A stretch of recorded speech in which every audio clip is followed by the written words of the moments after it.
If you're listening right now to the Little House 50th Anniversary podcast, we know something about you. We know that you're obsessed with Little House on the Prairie. For more than half a century, Little House on the Prairie, the series and the books have been bright lights for people all over the world who seek out goodness, decency, and human connection. Here on the Little House 50th Anniversary podcast, we celebrate everything that made Little House so special. The stories, the characters, the actors, and the messages that have made Little House iconic family television. And a perfect counterpoint to a world that feels like it's going off the rails every day. Where is Michael Landon when we need him most? I'm your host, Pamela Bob. And I'm your prairie bitch, Allison Arngrim. And I'm Dean Butler. Our hashtag imaginary boyfriend. Join us for our loving, quirky, and often irreverent conversations about the finest family drama in the history of television. And the imperfect people who made it that way. In this third season, we are extremely grateful for the support of VisitSeeMeValley.com for their continuing sponsorship of Little House on the Prairie and the Little House 50th Anniversary podcast. Hello, bonnet heads. How you doing? This is Pamela Bob, your host, creator and star of Living on a Prairie, and I am here with your lovely prairie bitch. That's right, Ms. Allison Arngrim. And our hashtag imaginary boyfriend, Dean Butler. Ooh, he's given us the, ooh, wow. He's given us the, well, is it smarmy? I wouldn't call it smarmy. That's, you know... That's so sultry. interesting that you would say that. Sultry. That's what I meant. Sultry. Dean, we have too much of a platonic relationship. There he goes. They're back on. How are you guys doing? Allison, you're still in France. Good. Dean, you just had a weekend of chocolate. What's going on? Oh, okay. So I'll tell my chocolate story, then Allison, you can catch us up on France. So I was in Long Island this last weekend with Patrick Laberteau and Todd Bridges. We were the Prairie Trio at the Chocolate Expo at the Nassau Coliseum on Long Island. The place is awash in chocolate. There were like 7,500 people there throughout the day. It was really, the Chocolate Expo people, hats off to them. They do a really nice job organizing. They've been doing these events for years and years and years. They've got this down. They've got great vendors. Nassau Coliseum is I guess where the Islanders play, the New York Islanders. Huge. I mean, it's a big, big venue. They were downstairs in a series of meeting rooms, big space, but really, really, really nice. I came home with more chocolate than I need and have eaten most of it. Impossible. So it's just like, not good. Allison, what's going on in France? Like last time. I love the chocolate. Yeah, well, we did that last time. Bags of chocolate. Yeah. Well, I will be getting, I think, my chocolate fix. I've had a little chocolate here because we did play Belgium and people bring me gifts. Great chocolate. And this weekend is Switzerland. So God. I will be coming really with a nice great bag of chocolate from that. Wow. Which is better? You have to tell us. You're going to have to tell us which is better, Belgian chocolate or Swiss chocolate. What do you think? That's the thing. It's a big thing. Is it Belgian or Swiss? Which is better? Belgian, Swiss, Belgian, Swiss. Yeah. Maybe a preference thing. Swiss is pretty good. So I will find out. Yeah, I'm 6 shows down, 4 to go. Wow. I mean, this just seems like never ending. This weekend's completely sold out. Several shows have been completely sold out. Nice. The others were quite healthy, but yeah, the rest of the tour is pretty much sold out. It's good for you, Allison. That's awesome. And it's great fun and exhausting and fun all at the same time. And I've been hanging out with my friends and not quite sure, but I've been looking at places here. Really? A second place just to have somewhere to hang out in France. Because who doesn't want to have a place to hang out in France? I don't know. I haven't spent a lot of time in France, so I don't know the answer to that question. But good, well, you have. You are there enough good that for you could have a little. I'm there. I'm here enough. The air is very clean. The water is very clean. The food is very good. It's kind of like a no-brainer. Yeah, not too shabby. That's awesome. So it could be. I maybe if it's a really good deal, which I think it might be. So I'm just, I nothing's solid yet, but you know me, Ever you know the me in Nellie the deal. Oleson, she's going to get a deal. Yeah. It's always a deal. I always there's some kind of a deal involved. Yeah. Yes, Speaking of, there's that. okay, so Pamela, speaking of Nellie Olson's, Speaking of making a deal. you got a little info here. What? Oh my God. Well, first of all, it was my birthday. What are we allowed? What are we allowed? It was my birthday birthday. to you. Happy birthday don't to have to you. sing it, but I Happy birthday, appreciate dear Pamela. it. Happy birthday to you. Thank you. And it was a lovely little day. I went to the gym, which is very responsible of me. And then I treated myself with a massage. It was actually really nice to have the luxury to like go to the gym and like have a nice, it was nice. And then I treated myself to a massage, which was really nice. That's really And good. then we just had a really nice dinner with the kids and Hal and so that's why when you were saying you ate a lot of chocolate, I had chocolate cake last night. So there we go. There's my chocolate. Oh, so it was, I'm sorry. So this was yesterday. It was the 24th. Yes. March 24th. God, well, Pamela, happy birthday. I mean, you are such a lovely breath of fresh air for everybody. Thank you. Happy birthday. And you don't look, a day over 37. I mean, thank you, because that's how I feel. And that's why this aging thing is such a mind bend. I'm sure you guys feel the same way too. It's like, I feel exactly the same, but the number doesn't match that. And that bugs me out a lot. I think this is one of the first birthdays where I like had a bit of anxiety for sure. Oh, so this was this a big number? It wasn't the big one, but it's very close to the big one. And that don't make no sense. It just don't make no sense because I'm 37. I'm sitting here going, I have shoes older than you. Stop it. I'm just like, what? You're a kid. Yes, that's what people keep telling me. So I will take that. Yeah, because I'm sure in 10 years I'll go, oh my God, I was la la la, as we all do. You were so young. But anyway, here's so young then. Here's the little tidbit. Oh yeah, okay. Yes. Here's we lost the thread here. You guys don't Scoop. tell anyone. But now, how much are we allowed? How much are we allowed to say? How much are we allowed? I don't think we can go into specifics, but I will. Okay. But I will share what I know, which is I got a little message from a friend who told me that she has an audition. She's a little girl. I did a show with her off Broadway in the last spring. Yeah. You know her because you saw her, Allison. And she. Oh my God! Right, her. She has an audition for season 2 of Little House on the Prairie as Nellie, the Nellie. So I was like, what? Like, send me everything you've got. So I've read the breakdown of the character, and I actually read the sides that she has to audition with. And wow. Well, see, the breakdowns is out it there. My Any House is the agent best or home in manager. all of Walnut Grove? No, it's not that at all. But she is horribly awful for sure in these sides. Nice. She's awful. Like, everyone will hate her. Yes. But beautiful. I was saying this, Allison, to Dean before you came on, which was, the sides are really open to interpretation. I mean, the language is there of her being awful, but it's very clear to me that it is that sort of like diamond in the rough type, like an Alison Arngrim walking into the room and going, boom, that's it. Exactly.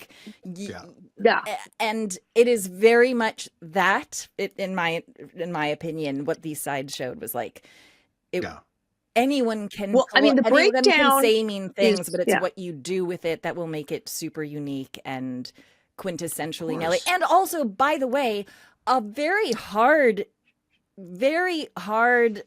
shoe to fit. You know what I mean? Like, we know you, Allison, and even Allison Balson filled those shoes really well, but she was still also her original self to that role. So this is going to be sort of hopefully a third time's a charm of like casting a really not forgettable, very impressionable, iconic villain. A new iconic character. Original. Yeah. Someone's not gonna easy. Well, I'm very enthused because like the breakdowns are out there. Anyone who's an agent, anyone who's a manager has the breakdowns, and so their legs are going look. So we know it's out there, and I know that there's a whole thing of like they've made it very obsessive. There's almost a disclaimer. It doesn't quite say don't act like the people on our show, but it kind of does. It's like, it does. Don't be copied. Just make this your own. Hint, hint. Do not just show up here and try to recreate the 1970s. Thank you. Which you don't want to do. I mean, Allison Balson, our brilliant Nancy, said at 11 when I went, oh no, I didn't want to copy you. You were doing bitchy. I went mentally disturbed. Totally her. So that's the thing. But now we're going to level 3. Level 3. What will it be? It's going to be. They've made her. The gist I'm getting is that she's pretty bad. She's very, she's not the book girl. So it's level 4. So there's the book Nellie. Level 4. And she's a certain kind of bratty. And then there was my Nellie. And then there was Nancy. And this creation for the fabulous new Netflix show is not just the book Nellie, because it's been impacted by everything I did and everything Allison Balson did. So all these layers of history, this like geological thing is happening, so that you have the book Nellie. It's book Nellie is 1, I'm 2, Nancy's 3, and so this girl is going to be the 4.0, the next level of combining all of the psychic, as it were, input of all of these entities, if you could describe it that way. And this will be fascinating. But yeah, it's the kind of thing, like when I got my sides, it was like, well, this could go several ways. But so some girl has to come in and make it her own. Go kaboom. Yeah, it's true. They were difficult sides because they're so open to interpretation. Like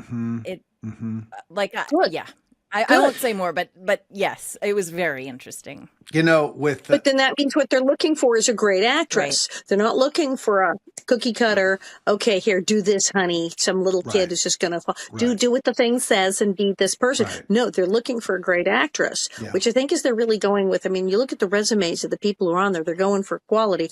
They're going to look for some kid who's they're hoping, lightning again, that someone's going to blow it out of the room. Like I did. Thank you. And I'm very excited about the whole thing. I mean, I was excited when I saw the Nellie in the musical. I was like, I thought she did a great job. She's that young actress in the musical. Did you ever see, you saw the musical? I didn't see it, but that's my friend Kate, who is in the Pictionary episode of Living on a Prairie. Oh, okay. Yeah, see there, exactly. She's fabulous. What's her last name? Is Loprest or something? Yes, Kate Loprest. Yep. Yeah, Loprest. Yeah, I know. I thought she was wonderful in the musical. Awesome. She's on tour right now with Sound of Music, playing the villain. So she has a niche. What is it? The girlfriend, the fiance that he breaks. Yes, the Baroness. The Baroness. The Baroness, right? I forget her name, but yes, that's Kate. Yeah, nice. See, I keep bringing up Star Trek. I'm all for it. You got Spock and Kirk. Will always be Spock and Kirk. Yeah. You have original Star Trek, but you got your, Discovery and your Brave New Worlds and your thing. You have all this stuff. And of course, they're all different. Also, the Netflix show, remember, we're in this new century where everything's digital. Mm-hmm. It's not going to be filmed on 35 millimeter Panavision. Mm-hmm. It's even if they said, we're just going to go back and make the same, it's not going to look the same. No, nothing will be the same. Yeah. There's no way it's the same. It's just not. Mm-hmm. And I'm good with that.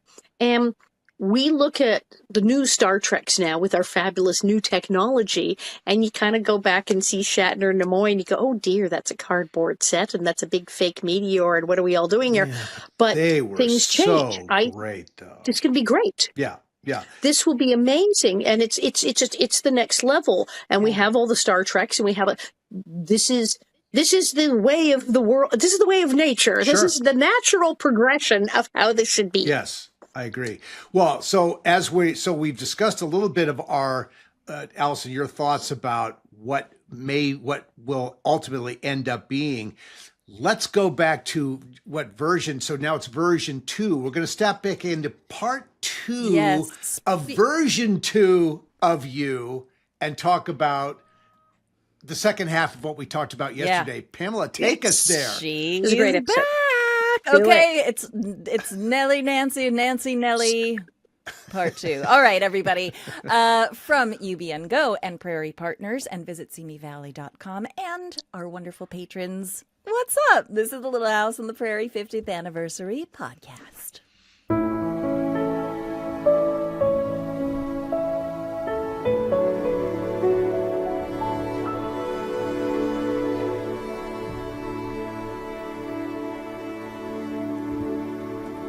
All right, everybody. Here we go. Yes, we're there. The bitch is back. It's the second half of this madness. Yes, Dean. What are we talking about? So today, talking about episode 2 of season 8, The Reincarnation of Nellie, part 2. The show premiered on October 12th, 1981, written and directed by Michael Landon. I think he had a really good time writing this. Because he so we see, we've had lots of conversations through the years about the evolution of this character and how Allison Balson came in and didn't want to copy you clearly. Well, Mike, I don't know how much writing Michael did after the audition versus how much he did before the audition. Yes. I mean, and with Michael, you don't know because he could blow out a whole episode in 24 hours if he had to. So, I think he knew that he needed to take this up to another level, and by God, did he deliver. Allison, what is part 2 of this show all about? Are you thinking pink pages and blue pages? Like he wrote one version, then went, I'm wondering how many white pages he wrote before he actually hired her. And then once he had her, and then he just goes through and said, I'm turning this up. And will you guys explain to the audience what the different color pages mean? Well, when you do a show, you have your regular script, you do white pages, and there's always some change. There's always something that I changed my mind, this scene, we're adding a scene. And I forgot what order they go in. Right. Is it pink and then blue, or blue and then pink and then goldenrod? Yeah. And then goldenrod. I have a feeling I'm feeling like it's blue then pink, but I'm not. I think it's blue first. I think you're right. I think blue is first. No, pink is after blue. Okay. It's coming back to me. I think if it's it's not alphabetical, but because goldenrod sort of blows that out. But I feel like it's I feel like it's blue, pink, goldenrod, but it's been a while since I've seen a script. But to your point, there are always changes. Knowing Michael, we generally shot with Michael, other than if it was like a location change or something because of weather. Yeah. We shot white pages of Michael's scripts. I mean, there just weren't a lot of changes to that. So. It depended on the show. I remember quite a few blue and very rarely goldenrod, a little blue, a little pink. Yeah. I mean, just a little bit here and there, but I think it was more logistical than full-on rewrites of things. I just don't feel like that really happened a lot. But so anyway, he clearly had in mind, I mean, the way he wrote this and the troubled Pat and all of that, he knew where he was taking this. Yes, but I wonder whether when he found the second that's Allison, really the question, isn't it? If he then went, I can do this, and this with this one because she's brilliant and capable. We can have a lot more fun. I think that's very possible that he was able to amp it up because of what she showed him in the room. Oh my God, she's so good. Okay, Allison, give us the synopsis. Yes. Hit it, girl. Well, Belinda is found nearly frozen in the ice house. Nancy, of course, falsely claims that Willie shut the door, hiding her own role, the plot to eliminate her rival for the school show. Well, and for Albert, because remember, she's in love with Albert.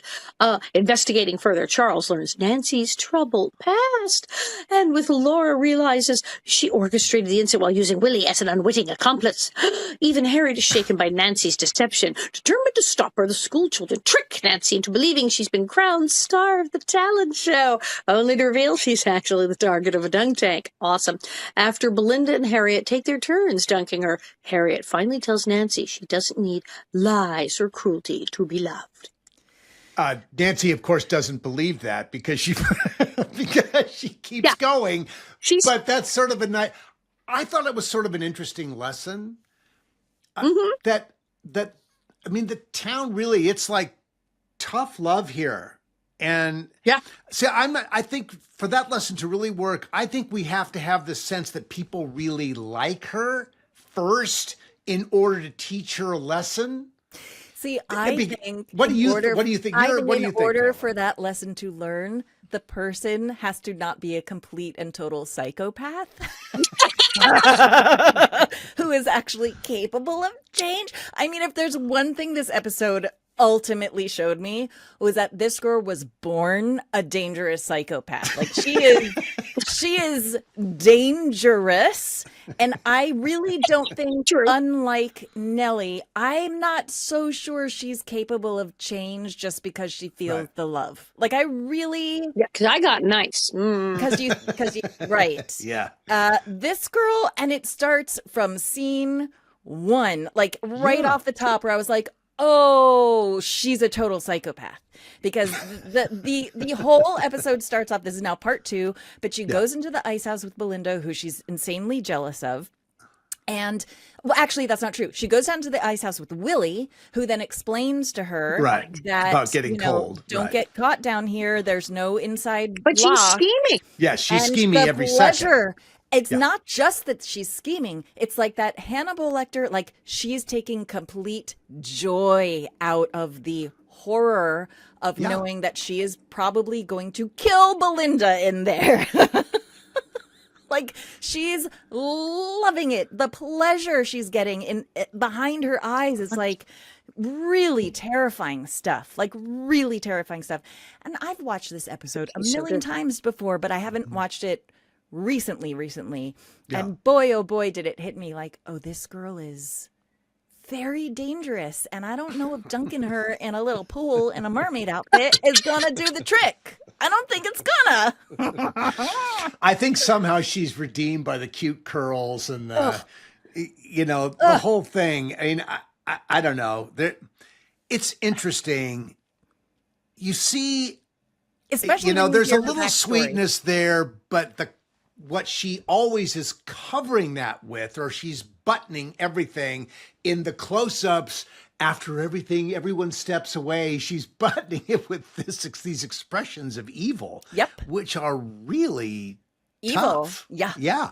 I said, and the calculation, because when Willie shows her the place, she goes, so are you saying that if someone was locked in here, they would freeze to death? Yes. But really, how long would they have to be in here? And she's like, I mean, it's like that bad. And then the extra step that she didn't even need to do, she could have locked Belinda in there and just gone, oops, I was never in the ice house. I don't know. It closed. But she goes, Willie, I forgot to shut the door. No, she doesn't even do that. She says, Willie, is the door open? Yeah, is the door She supposed doesn't to be acknowledge open? that she was ever in there. Won't the ice melt? And he's like, exactly. Well, I'll go close it. It's open. She manipulates him into shutting the door. So if this was modern days, his fingerprints will be on the door, basically. His DNA is now in this murder scene. Mastermind. That she puts him to do it. And then she can go, I don't know what happened. He's the one who shut the door. And he's like, yeah, I shut the door. So, then she's dragged him implicated him in an attempted murder, putting his fingerprints and DNA at the scene by coming up with this, you need to shut the door story. She didn't need to do that. That was just like an extra thing that she decided to do to make everything worse. I mean, geez. Right. Well, it furthers, it does cement the calculation. The other thing that it sort of does is Michael was so clever in the way that he wrote these things. I mean, he was able to, as the writer, I just got to believe he had a ton of fun writing this. Oh, yeah. Yes. Well, she's like a dream for a writer. Are you kidding me? I just think, I think Michael puts, we've talked about this last week, and we always talk about it where his scripts are concerned. He puts everything in motion so quickly, so economically. You're not wondering what's going on here. You see it so clearly, and everything checks the box with the next thing. I mean, the thread pulls wonderfully in his scripts. It always did. Yeah. It's who he was as a writer. So smart, so clever, so funny, and could be dark. Yes. Yeah. He had a warped sense of humor, and he was just like, "Mwah." Yeah. He loved, this is a man who was born on Halloween. Yeah. This is a man who loved the twisted jokes in the Halloween. So of course he loved this. But now I've always said I'm not jealous of Miss Bolton, but I did notice that when they put her to work in the restaurant, I did write down, are they giving that little bitch my restaurant too? Wow. Well, you know what she got my wig. What I wrote in my notes, and this was a revelation that came to me at the top of the episode. I said, the difference between Nancy and Nellie, besides the obvious, she's just a straight up chemical imbalance psycho. I said, they both have punchable faces, but I'm not a proponent of any harm involving children whatsoever. Let's use it just as a saying. Yep. They both have punchable faces, but Nellie's face was more just sort of pure evil, whereas Nancy has that Cupid doll, super syrupy, saccharine cuteness about her face that makes it almost worse. She's very Patty McCormick. She's a real throwback to the Betsy. It's so insidious. What would you give me for a basket of kisses? What would you give me for a bushel of hugs? Yes, she's got that thing going on. It's that. It is that. Exactly. Yes. It's yucky. Which I love. I love so much. That's what made me so happy about the whole thing. All right, let's move on, shall we? Okay, so Nancy then manipulates Willie to think that, just the door happens to be open in the ice house. And Willie's like, no, it shouldn't be open. I'll go ahead and close it. And she's like, Okay, so now Belinda is now... Well, before that also, let's just mention that Nancy also, to lure Belinda into the ice house, also pure evil, is like, I'll help you audition for the pageant. My mother will play piano for us, right? Which is a luxury. And then she locks her in the ice house. Okay, next. So evil. Okay, so the next day, right? Yes. It's the next day. Yes. Mr. Olson. We see our beautiful sunrise shot, so we know that it's new day. Mr. Olson goes down into the ice house like you do and finds a very passed out Belinda in the ice house. Oh boy. Comatose. Close to death. Yes. A miracle she's not dead. Am I right? That's just insane. Okay. Yeah. Now we're in Doc Baker's. Doc Baker, the miracle man. Albert runs to her to see if Belinda's all right, and we come into the office and we find her parents and Doc Baker, and so he's giving the worst possible news. Yes, or actually, he's giving hopeful news. And Belinda's parents are there. Now, might I say something about Belinda's father? Lovely man, lovely man. They're in TV. You're not supposed to be too big. You have to play it a little under, otherwise it'll look not believable. This dude was so under. I was like, wake up, Dad, wake up. I don't know, his delivery was just very, very without any kind of emotion whatsoever. And I thought, how'd that happen? What's happening here? Did you guys think that? No. Very strange. It was very strange, right? Yeah, he was restrained, no question. Yeah, I think he was being very careful. Yes. Anyway, no diss to the actor or anything. I just thought it was just was it. And yet, it's interesting. I think we look at a lot of guest casting, this sort of under five situations that, and I always feel like the most sort of countrified people that we had on the show, that were legitimately sort of country, were always the under five people, who really had an earthy quality to them. I think it's a very common function of Susan McCrae's casting is to identify those people and bring them in. He was very sweet, but I thought, that's the mother reminded me a little bit of Pamela Roylance. I thought, I thought she was lovely. Yeah, I could see that. Okay, so the dad, they're trying to figure out how the heck this happened. Cut to Nancy vocalizing in the mirror, practicing her singing, and brilliant. I mean, screeching. Brilliant. Literal screech. And again, improving on what I'd done, because remember, I'm on range. I had my horrendous ear bleeding home on the range, and she went the rest of the way with the shrieking. When did you sing Home on the Range? Allison, I was at the piano playing badly. The piano I don't play and I don't really sing. And I was the piano in the Mercantile. Home, I'm on the range.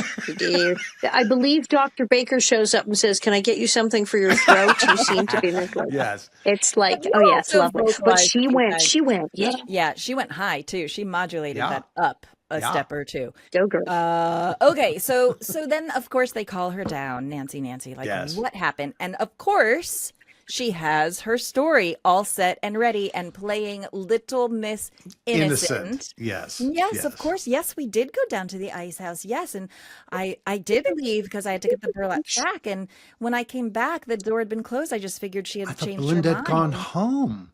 Yeah. And then she must have left.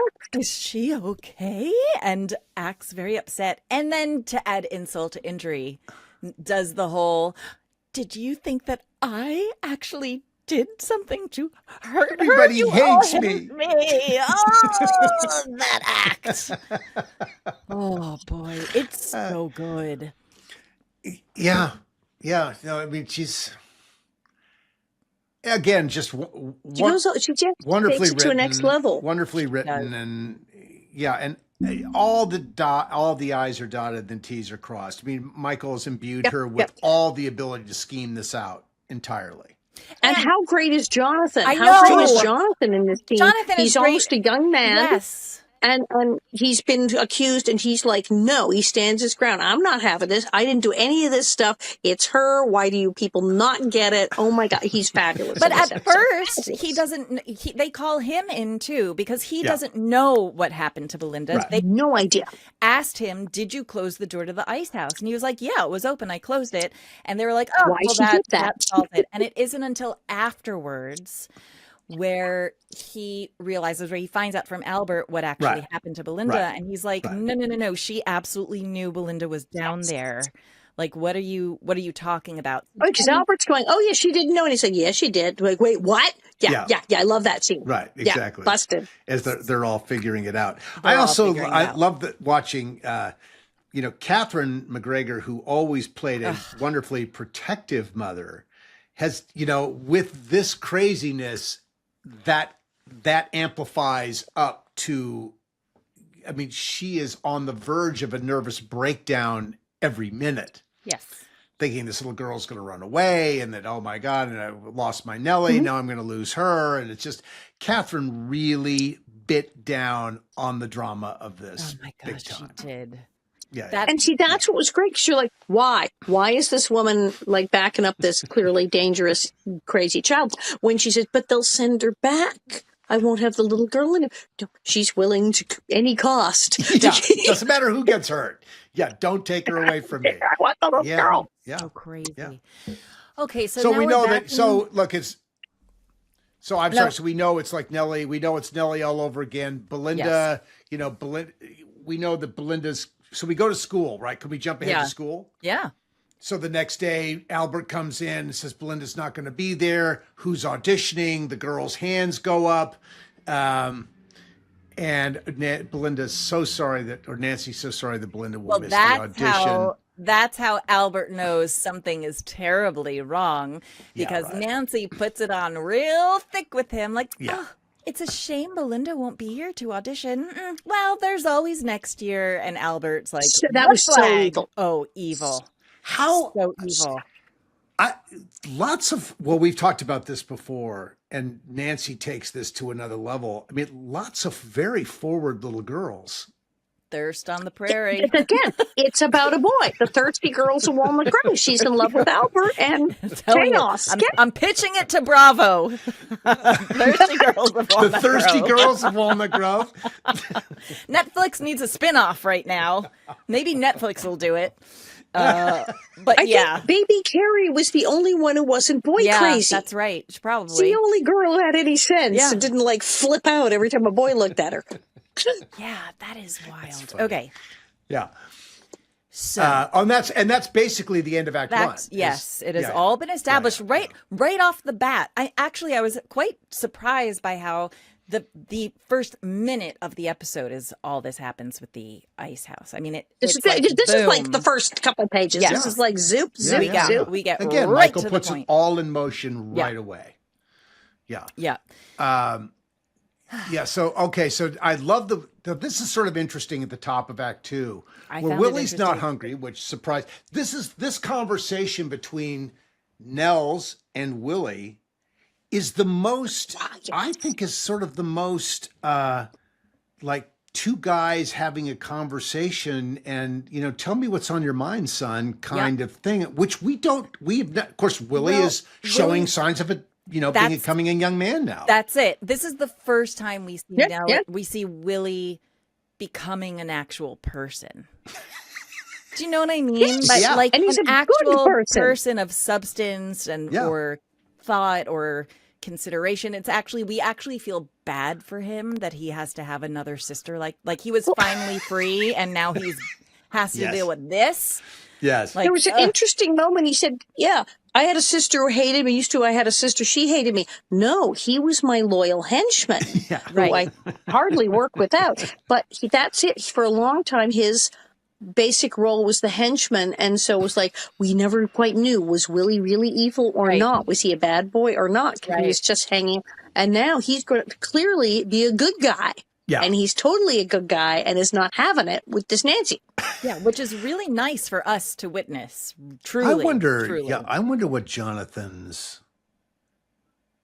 I mean, I think that's just a really cool thing that Jonathan could make that turn so cleanly. I know. Yes. And it's so believable. He's so good. Jonathan does not. I mean, we all know. I think everybody who was around him knows how wonderful he was. But Jonathan doesn't really get the credit for being as terrific as he was all the time. He really was wonderful. I think people are just noticing now. They're just noticing now. And I've been screaming that Jonathan Gilbert is one of the great actors of our generation of genius forever, going, look at what he's doing. Would you look at what he's doing? And it's like, ha, ha, ha, ha. Now people are going, wait a minute. Oh, my God. He's really good. Really wonderful. I think it's probably because it was so natural that it's hard for people to think that he made it look easy. Boy made it look easy. He did make it look easy. He just made it look really was easy. that kid, right? Like you have to remind yourself that he's acting because he's so good at it. Allison, did he really talk? No, he's clearly his voice has dropped. He's grown 8 inches. His voice has dropped. Just take us back for a second. When he was really tiny, was his voice that high? Was that the way he talked, or was that just something? Is that something he affected for the character? I think he laid it on a little thick, but he was a teeny tiny little boy with a little teeny high voice. He was this big. He was this little tiny child. He was great. But I mean, I thought he was. There's a scene way back where I want to shove Willie out of the seat because I want some cute boy to sit next to me, and I go thump, and he's to slide out of the seat.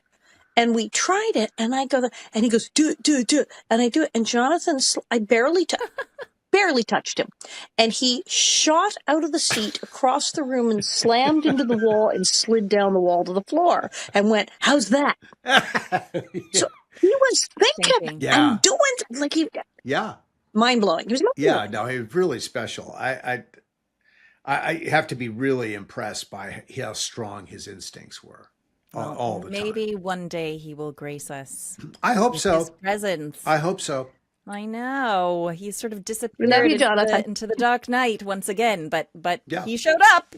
Actually, 2 years ago yesterday. 2 years ago yesterday. Yeah. Oh my God, you are right. I'm freaking out. Seriously? Is it 2 years ago yesterday? Yeah. That was the event in Simi. Yeah. Amazing. It's a blur. Yeah. It's a blur. It is a blur. Totally so much has gone on. Yeah. I know. It's remarkable. So at the end of the scene, he kisses his father goodnight, Does not now he really shuts up when Harriet comes into the right, room. because he was going to talk to Nels and actually confide in him, and then his mother comes in the room and he's like, boop, nope, Yeah, zip not saying up the anything lip. about this now. Yeah. Let's also give Willie some props, because this entire episode he has to endure and bear with being at family dinners and in his home while Nancy is doing her thing, and he knows what the actual truth is, and he can't tell them because he can't tell his mother. No. And so he has to just suck it up and deal with it. I mean, talk about, what an uncomfortable way to live. Poor guy. Yeah. Anyway, so yes, he wants to tell Nels everything, but Catherine McGregor, mom, walks into the room. He's like, nope, can't do it. Kisses his father goodnight and then walks out of the room. Right. Catherine McGregor, or Harriet, I should say, doesn't notice anything odd until Nels says, "Oh, the boys are like that at that age," which I think is actually true. Yeah, I think that is an actual condition. But interesting that he would kiss his father goodnight. And I get not kissing mom. I mean, we see this, with our grandson, where there was such a sweetness in him as a little boy, and now it's like everybody is sort of, How old is he? He's 14 now. Yeah, well, that's, so I mean, it's like there's just no contact with the kid at all, and he's a great kid. But it's just a very different energy. And Jonathan, how old was Jonathan there? What do we think? Oh my God. I'm trying to remember how old he was. That wait, 81. Yeah. So he's like 14. Yeah. He seems older than 14. He does seem older than 14. Maybe 15. Because I'm going 81. I'm like 19. I'm like 5 years older than him. So he's like 14 pushing 15. Yeah. I'm very impressed with Jonathan's evolution. And what you see in this is that Jonathan, or that Willie, is going to be his dad's son. Yes. In the long term, he is going to be his father's son, right. Not his mother's son. His father's son. Thank God. Which is really, a nice thing. And I wonder how conscious any of that was for Jonathan. Yeah. But he brought that, and it was great. I mean, it was so good. The things that went on that child's head that we didn't know. I mean, yeah. And then, so Willie goes to his room, his homework is gone, and now we have another moment. Yes. Willie knows that Nancy absolutely took his paper. And so they make a ruckus. Nels and Harriet come upstairs. Of course, Harriet does not want to believe that her precious Nancy has taken this homework until Nels finds the homework. Reads the papers, yes. And not only does he find the homework, but every excuse Nancy gives, which is like, no, he stole it from me, but her paper isn't finished, so how could he have stolen it from her? And also, he got many answers wrong on this homework, and her answers were identical to his answers. So, yes, she absolutely stole the homework.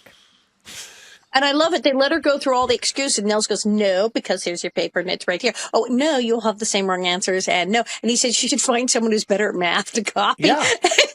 And he just goes like, no. And look, it's half done. And so even Harriet can no longer deny. Right. It's that kind of, Except Harriet still does not want to punish the girl. She still refuses she'll run to away. Punish her. Yeah.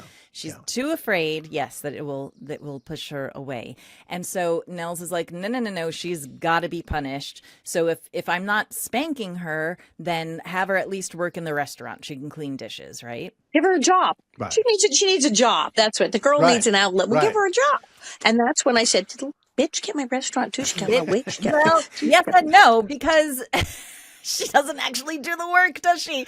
So, but before that, Harriet goes to essentially bribe her and offers to pay her $1 a day, including Sunday off. $1, which is a huge amount of money.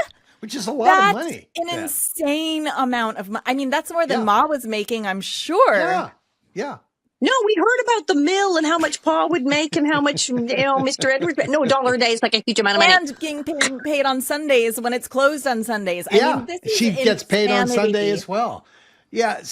It is so, I mean, she's Don't just tell such your a- father. Don't Harriet tell your says to her, father. "Don't tell I mean, your father." parenting 101 not to do right there in this scene. Like, Oh, it's so bad. Yeah. oh my God, it's so disgusting. Okay. So, and then especially when it ends with like, don't tell your father I'm paying you. Ha ha ha ha. Oh, and then is that when she rips the head off the doll? Yes. When does she rip the head Yes. off the Twists doll? the head She off the doll. twists- Yeah. What the holy bejesus? She twisted the thing I'm the not doll. sure I what freaked quite out. motivated. She's getting everything she wants. What's She's the killer? psycho because she is chemically imbalanced. She was born not right in the head. I mean, you don't twist a doll's head like that unless something is seriously wrong with you. There is no fixing this person. She is utterly disturbed. So, just curiosity, Allison and Pamela, any doll head twisting as No. you grew up? Yeah, I mean, even you, Allison. No, no. I was a big fan of the Addams Family and Wednesday, who did guillotine her doll. And I did want a guillotine. I wanted to have like a doll with no head.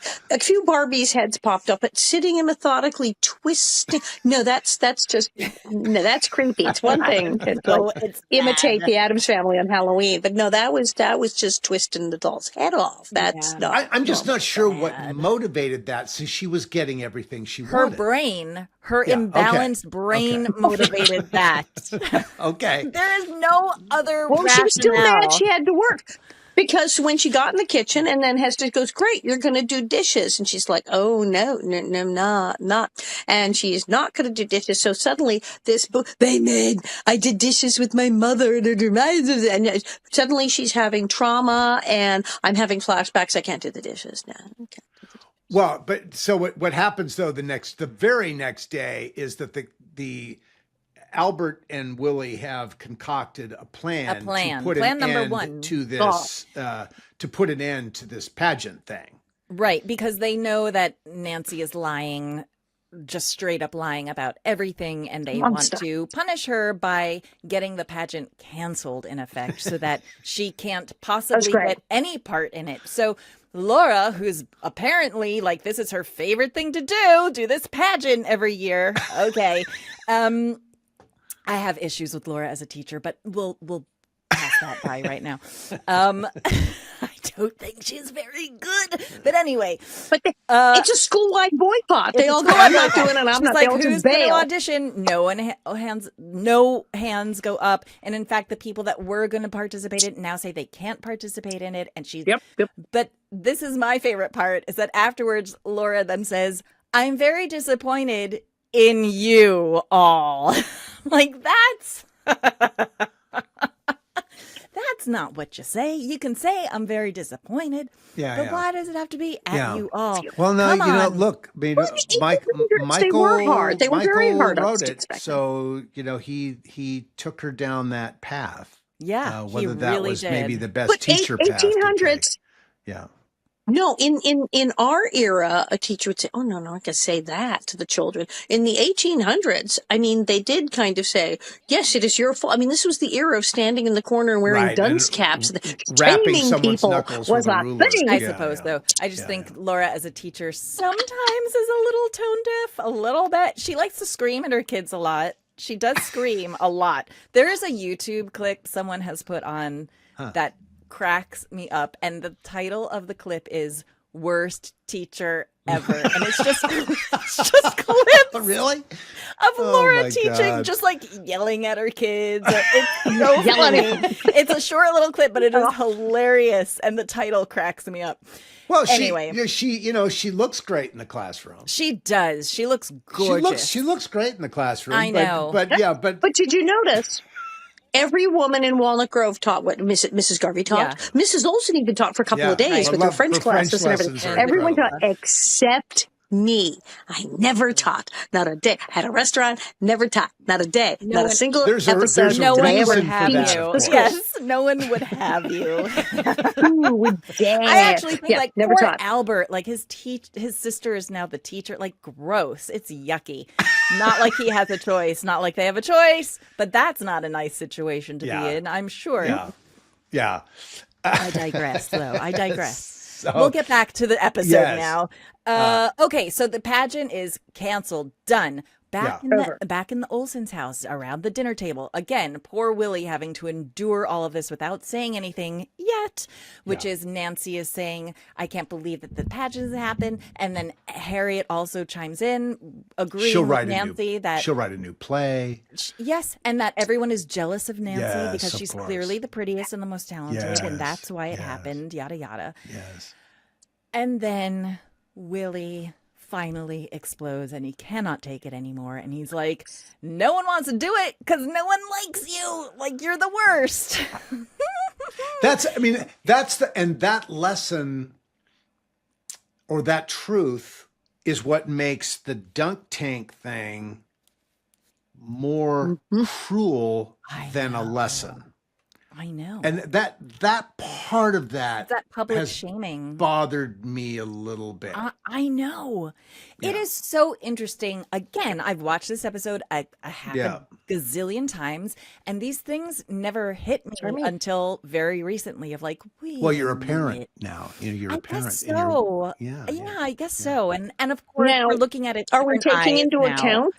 What's that? What are we taking into account?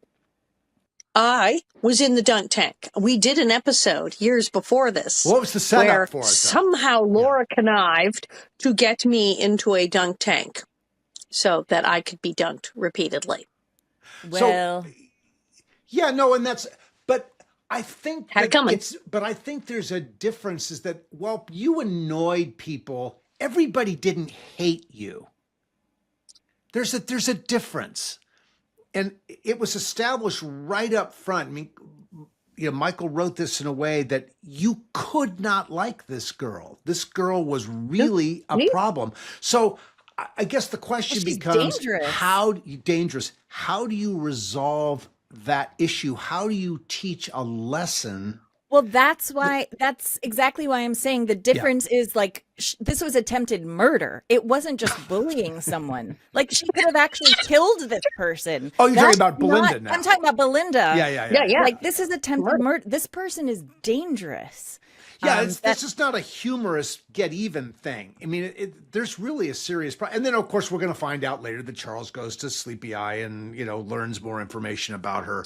But I think that's an interesting thing. Now, again, I think the episodes move at such a tempo despite the fact that in this era, Little House is always slower than the entertainment that we're seeing today, where you're cutting every 20 frames. Yeah. The show had a different pace, but Michael's storytelling unfolded so quickly that you weren't necessarily thinking about, on first viewing, the implications of this. Now, maybe, we're watching this in a different sort of, microcosmic way. And so we're maybe seeing things. Yeah. But I just think it's an interesting thing that it's clear that everyone despises this girl and they're going to put her in this dunk tank, and who knows what's going to happen to her there. Yeah. Well, there wasn't much discussion about but she got a nice mermaid outfit. I didn't get a mermaid iconic mermaid outfit. I know. All right, wait. When we were in Tombstone 2 years ago, there was a version of that costume in such a good Tombstone costume. Hotel. I love the costume. Yeah. Okay. So back at the table, Willie finally explodes. And he's like, hey, no one's doing the pageant because no one freaking likes you. Right. And he goes off, and then that sparks Nancy to then, quote unquote, open up to her new adoptive parents and turns on the tears and talks about how, she's used to people hating her. Her mother hated her, and that's why she left her. And she tried to make her like me, but she just hated me, and I did the best, and she would yell at me, and she would hit me, and she left me on a street corner. And of course, Harriet and Nels are left devastated. And the funny line for me was like, in our rush to adopt her, we never even bothered to find out what her background was. And I thought, you think? Why? They knew nothing. They knew nothing. It's like, what?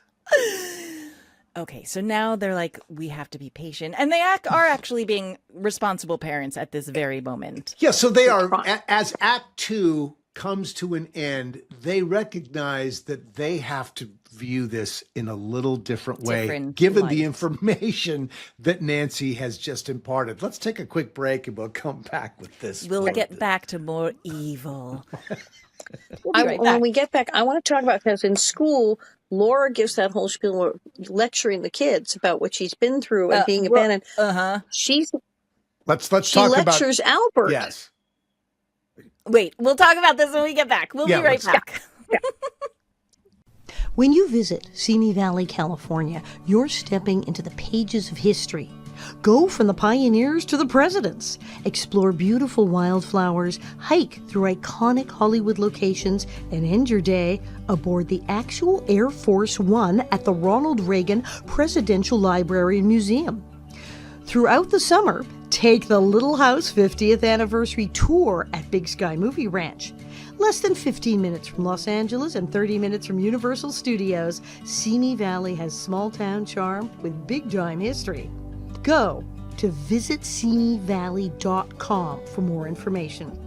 We are so grateful to visitsimiValley.com for their commitment to presenting the Little House 50th Anniversary podcast. Okay, we're back, everybody, with more evil from more Nancy evil. Evil Nancy. Okay, so we're back now. Nancy, we are back in school, and Nancy is again sort of coming up to the class and turning on the act once more of saying, like, I know you all hate me, and I'm going to remove myself from the pageant, and I don't want to stop you guys from being able to have the pageant just because of little old me. And she leaves. And then Laura, worst teacher ever, decides. What, because she tells the story? Because she tells Nancy's very personal business to the entire class. Like, it's so inappropriate. HIPAA, come on. Like, it's so. Now, she could have said, you know, we don't know what Nancy's had a hard background. You don't know what she's been through, but she's been through a lot, and we need to be kind and compassionate towards her. And you don't know the struggles that, like, that's appropriate. But literally being like, hey, you guys, guess what happened to her? It's so inappropriate. Yeah. Now, you cannot put this on. Yes, Laura says these things. Yes, maybe it's inappropriate, but I mean, it is what it is. It got us to the next thing. Oh, no, of course. It has nothing to do with the actress. It's just like the story being told. Oh, no, you can't do that. And again, they adopted this child knowing nothing about her. They were like, here, have a kid. So in the same thing of things we would never do today, oh, yeah, the adopted kid. Here's what happened to her. That now it's a medical violation. It would be like, you can't reveal the minor. Yeah, it's all this stuff that, like, glad we don't live in the 1800s anymore. Oh, my God. Yeah, so really intense. So Laura makes this whole pitch to the kids. Yes. And they bite. Yeah, they feel bad for her. When she starts lecturing, of all people, she says, to be abandoned, to have no parent. And there's Albert. Albert is sitting right there, and she gets to Albert's face. Well, can you imagine what it's like to be abandoned? I'm sorry, when she met him, he was living under a staircase. Under a staircase, right. Exactly. Albert had run away from an orphanage where he was starving and mistreated and was living under a staircase. And she's lecturing this child about how he should be sympathetic to Nancy because she was an orphan. It's real weird. So many conundrums. So many conundrums. That is the title of this episode. So many conundrums. So, and after all of that, Nancy buttons it wonderfully. Right, because they call her back and she's still playing the sad act. And they're like, guess what, Nancy? We are going to do the pageant. Hooray. We're all here for you. And then, yes, Nancy has a private take to camera, just rolling her eyes, saying, dummies. Yeah. Evil. This. Love that. Oh my God, Michael, you are seeding this child with so much evil. It's so good. It's so good. Yeah. And you know he was writing this, with his yellow legal pad in his left hand, holding, going, Sure. Of course he was. No, I'm sure. Yes. This just like, with his humor, his wit, all of that, this just like had to have flown out of him. mean, this is like so in a sweet spot of that sort of. There was such moral clarity in what he would write, and he had on his hands now a real villain that he could. That he could. Do you think like this was one of those ones he wrote in 2 hours? Because there are always ones like I'm almost done. He would just bang them out, and go, I have this idea, and it would just go bloop on the paper. I think this is one of those. There are wonderful stories about Michael sitting at his desk in his office, and he would turn his back to the writer's room. You know, he had like his guys around him, and he would turn his back, and the room would go quiet for 10 minutes. Just there'd be no one would say anything, and no one needed to fill the space Michael was thinking. And then after whatever the amount of time he needed, he'd turn around and he would lay out this story, and he would set it up with, I remember a time when I was a kid he would dig into something very personal, and then he could spin that into this story that he wanted to tell. And it was just like clarity. Kent McCrae talked about the fact that he could write a script overnight. His first script that he wrote for Bonanza, he wrote on a Sunday afternoon or over a weekend, because there was a hole in the schedule in Bonanza, and he had an idea, and he said he called David Dortort or whoever I think it was David Dortort, and said, if I can give you a script on Sunday, can you shoot it on Monday? And David Dortort said, yeah, sure. And by God, the script was on David Dortort's door on Sunday morning, and they prepped it that day and shot it the next day. Oh, yeah. Yeah. Oh, no, No, I think there was a genius in Michael. Yes. And an ability to see where a story lived. And he just had an uncanny clarity about what was going to work and what would teach, and just really extraordinary. I mean, these are the things that people are going to be watching in his show, in this show, and the other shows that he was involved with, Highway and so on. These are the things that people watch over and over again and marvel at. Yeah. He did create a formidable villain here. He really did. And did. she gave it to him. She had all the tools to do it for him. It was a wonderful pairing.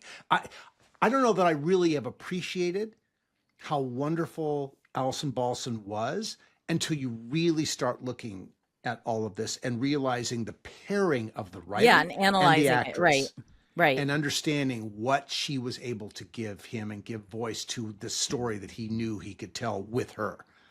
It's pretty great. Okay, let's move on. So Charles goes to Sleepy Eye now. And here we go. Here we go, everybody. So, of course, we kind of knew she was lying. We just didn't know what the story was. Exactly. Okay, so Charles bumps into, what's his name? Mr. Case. Who's, the head of the orphanage. Runs the orphanage. We've met him, runs the orphanage.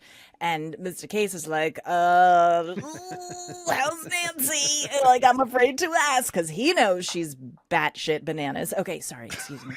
But sometimes you just have to say that. Okay, so Pa's like, well, it was rough at first, but now that she's finally started to open up, and we know about her mother abandoning her, and now we have more of a grasp. And Mr. Case is like, excuse me? That's not what happened.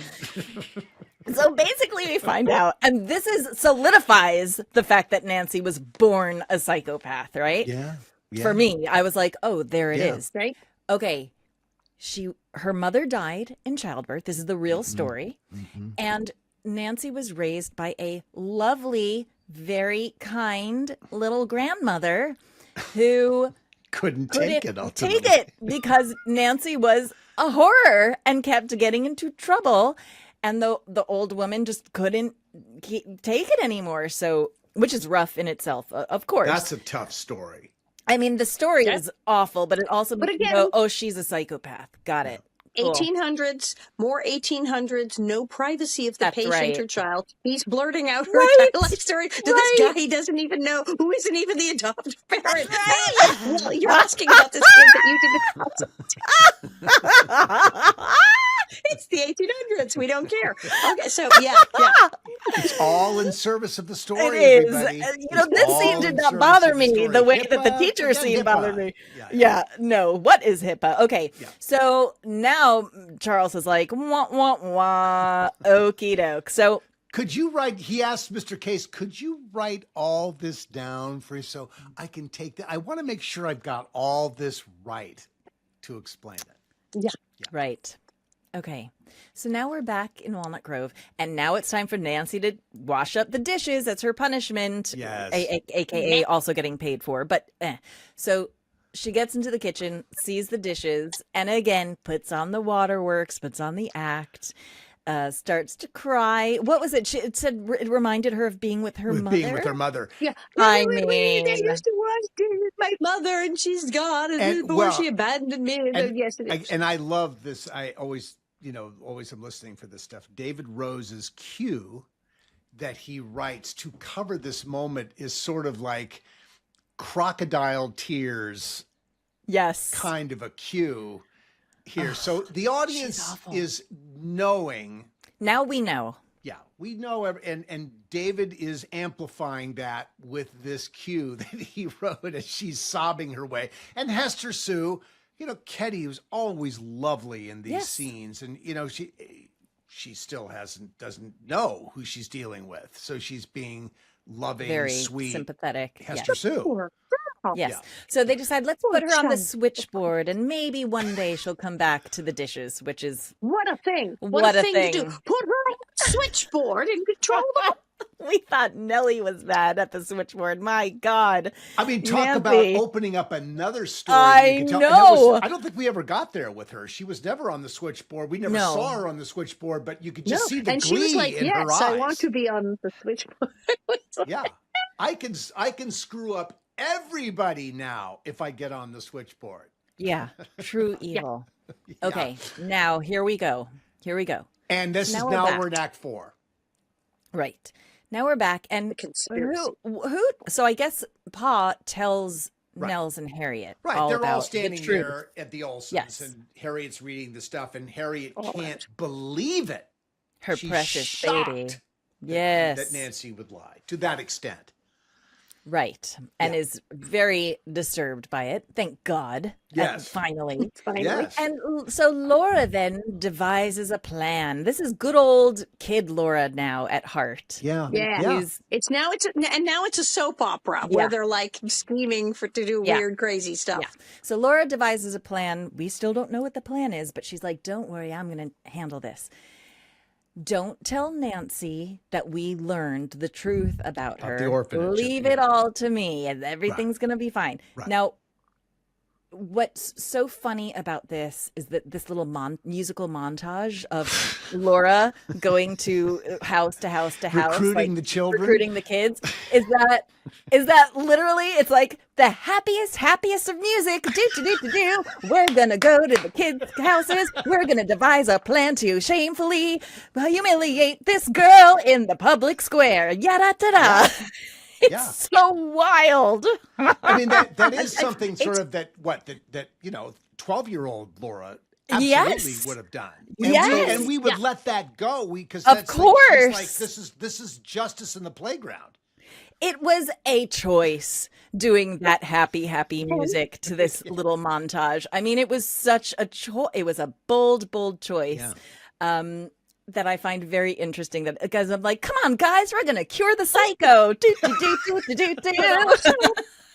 Laura, how much of this is Laura getting some revenge against Nellie again? Well, I can fix this one.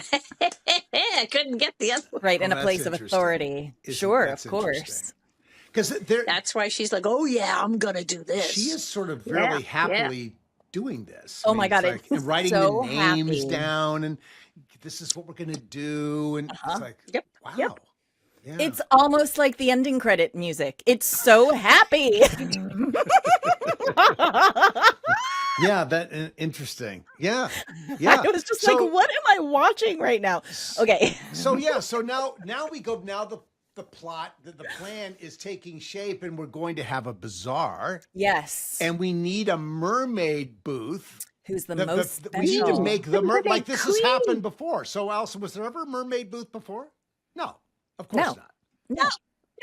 I got dunked. We were at the fair, and somehow I got talked into doing it, and then I get done. No, a mermaid. I'm like, when the hell did they have a mermaid queen? No, she makes this up. There's no mermaid. This reminds me queen. of Charlie Brown Christmas, where Lucy is talking about like the Christmas pageant, and she's like, "We're even going to have a Christmas queen," and she wants to be the Christmas queen. So this is the mermaid Christmas queen. It's Lucy.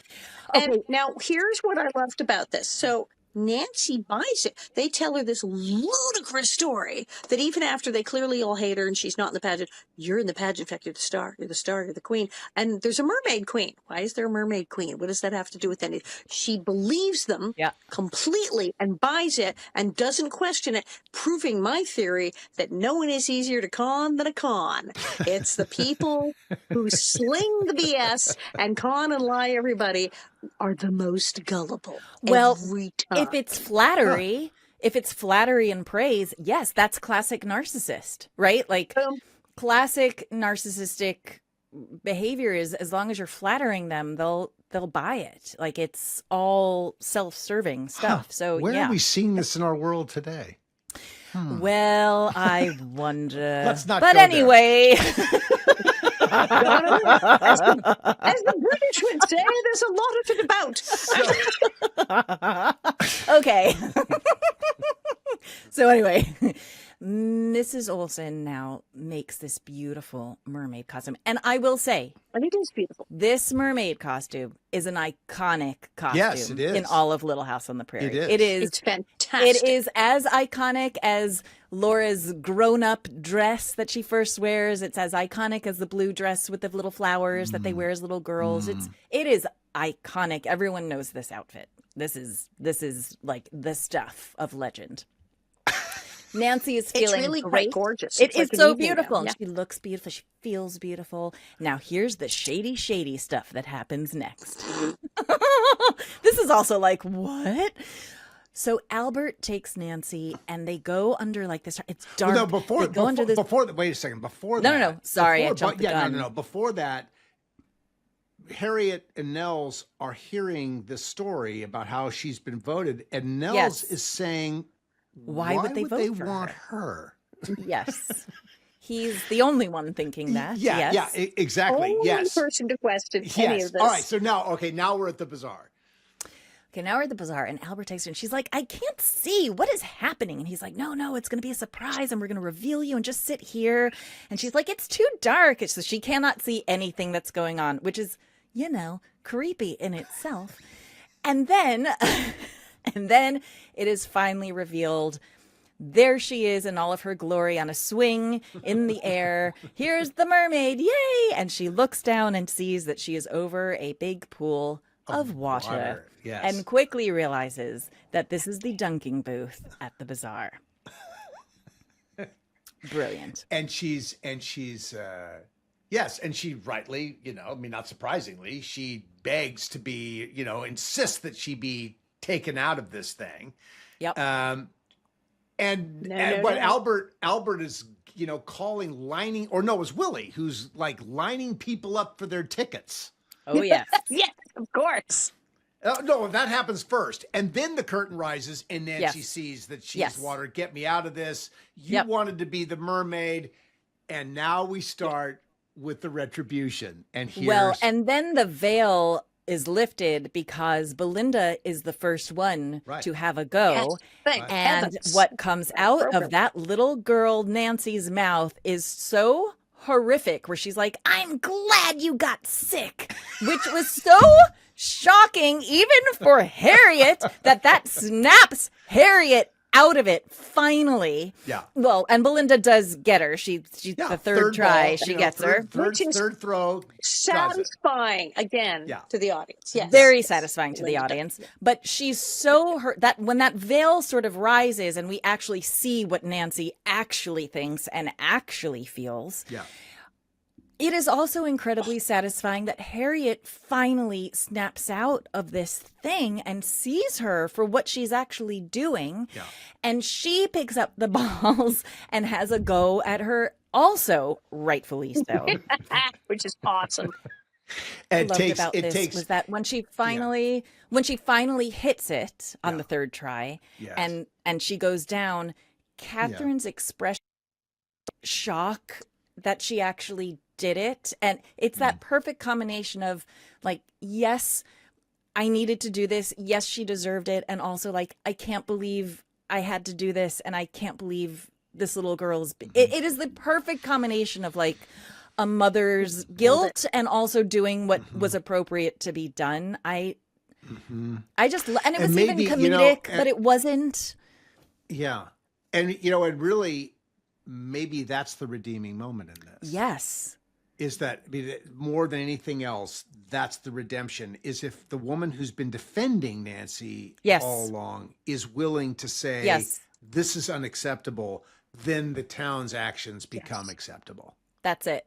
And so for me, and then she does come up to Nancy, and again, Catherine McGregor, like, where were her awards? I don't understand. Thank you. This last scene, she dunks her in the pool, and then she immediately comes up to her and says, I love you. I love you. Yeah. And this is debatable. What do you guys think? And Nancy, and I do think it's a moment of maybe fleeting honesty, where she says, I love you too. And then she says, okay, buck up, like, do this, hold your head up high and do this. You have to do this. And she does. And for the rest of the afternoon gets dunked in this pool. She gets dunked. Right. But do you guys, for me, I had a thought of like, is this still a con on Nancy's part? Because I think, Dean, you're right. I think the change really was Harriet. Mm-hmm.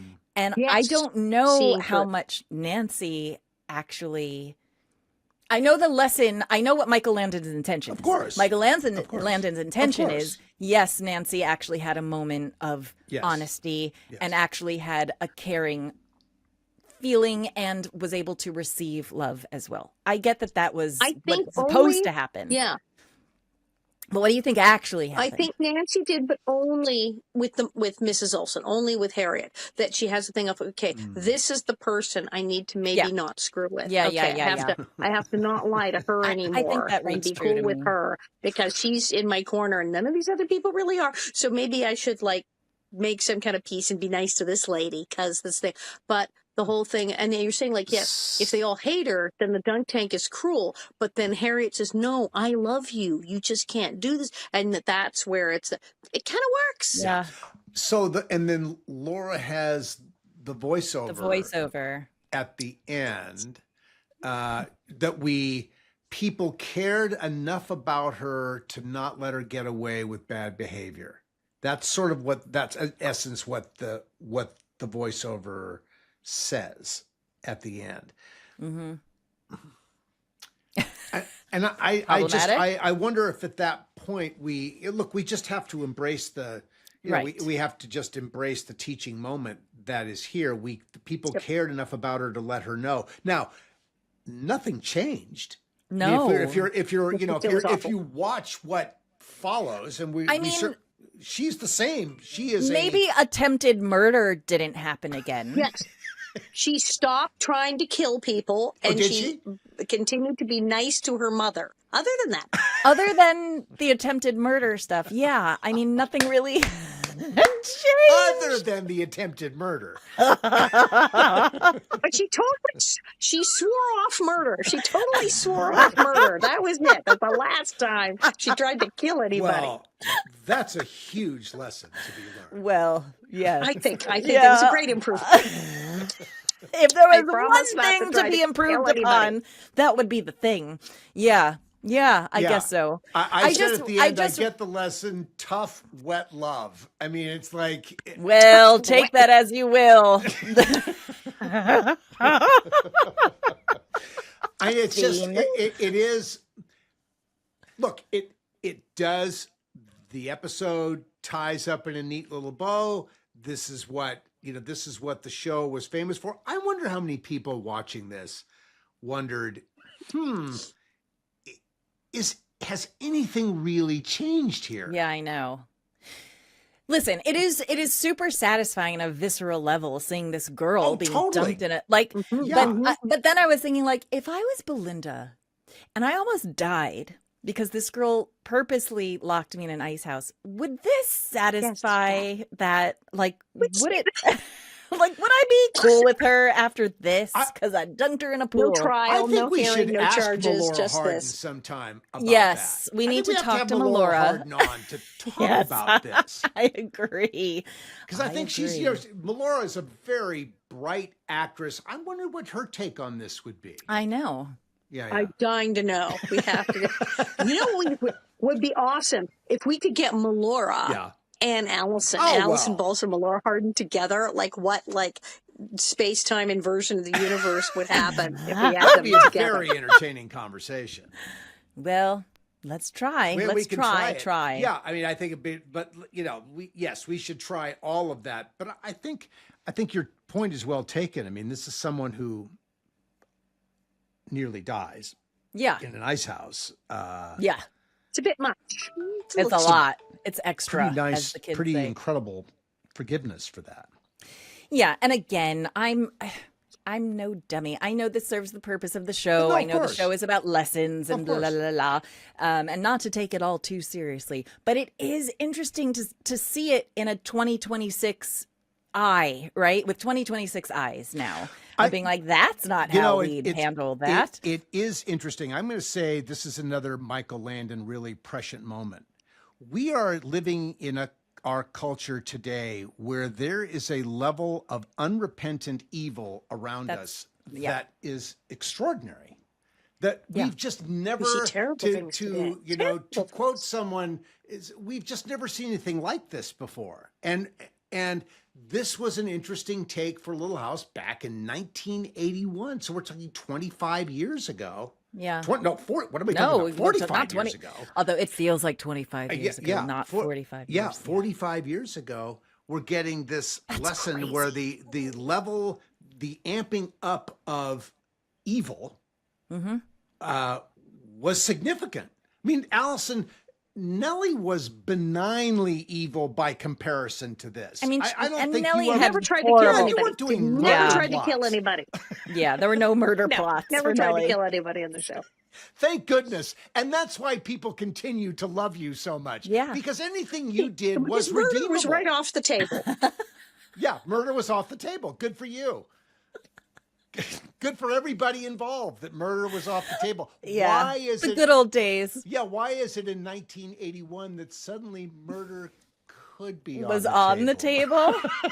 That's really Reagan? something. I don't know. Yeah, I don't know. I'd be curious to know what our audience thinks about this, and our audience is it's a very loyal audience, and they're very smart. I've seen recently the most current metric is we've had over 1.2 million downloads on the podcast now. Yeah, Holy yeah, 1.2 million downloads on the podcast now. So I think we have an audience that's intrigued. Yes, by all of this. I'd be curious to know what they think. And look, I'm not asking anyone to step into the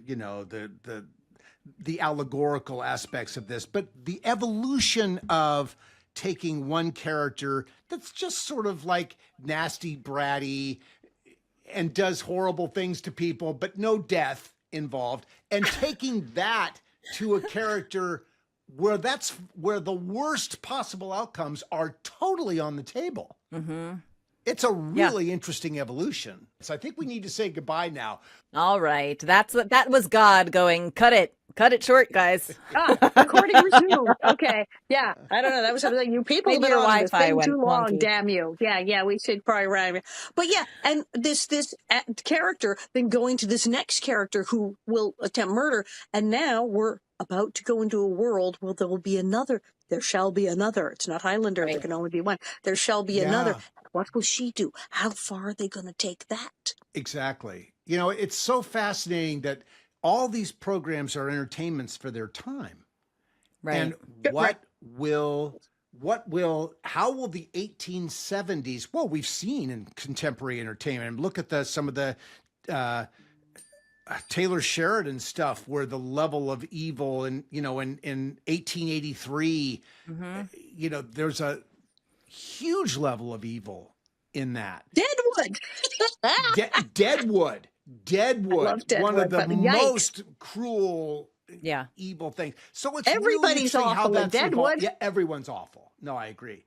Anyway, there's a lot to be considered here. We'll be all going to be fascinated on July 9th when the first season of Little House on the Prairie I can't believe we drops. have a date. Yeah, I think they're going to be viewing parties. Screening party, please. We must. Screening party. We must. Yeah. We must. Yeah. Yes. Yeah. Maybe I was gonna say maybe I should come out to California. And we for should a do spring. a live We a should live have podcast around it. Oh God, would that live be podcast, great. screening party, and you need to be there. Yeah. Here we're everybody, we're inventing this. We had I not know. talked about This this. has not happened yet. This This is is like, go along. Sorry. Pamela just spun this up right now. Me. Okay, throw me under the bus. All right. No, I think it's a great idea. I think it's a good idea too. Great idea. All right. Well, we'll let you guys know. We'll discuss. We'll have Yes, discussions. We'll discuss. In the meantime, we're going to wrap this one up. You guys, this was so much fun. This was so much fun. Of course, we have so much to cover before Nancy even enters the show at all. But we will. We have got a lot of recapping to do. Oh yeah, we jumped way ahead here, and we'll jump. We'll just keep going. Yeah. There's really no system in this. We just pick episodes. Literal dart throwing. Yeah. Which one? That one. Yeah. But we enjoy them, and we hope you guys do too. So join us on our socials, Little House 50 Podcast, on our website, littlehouse50podcast.com. Hey, how are you not on Patreon? And if you aren't, why? We talk about so many other things that y'all are missing. Why are you missing it? You don't need to miss it. Join us on Patreon. I don't know what we're going to talk about today, but it's going to be really good, whatever it is, as it always is. And that's it, you guys. Have I said everything I needed to say? Yeah, other than Bob get the wig, you've said everything. And Dean just said it. Here we go, guys. Bob, get the wig. Let's fly. Not the murder. There's eagles. Oh,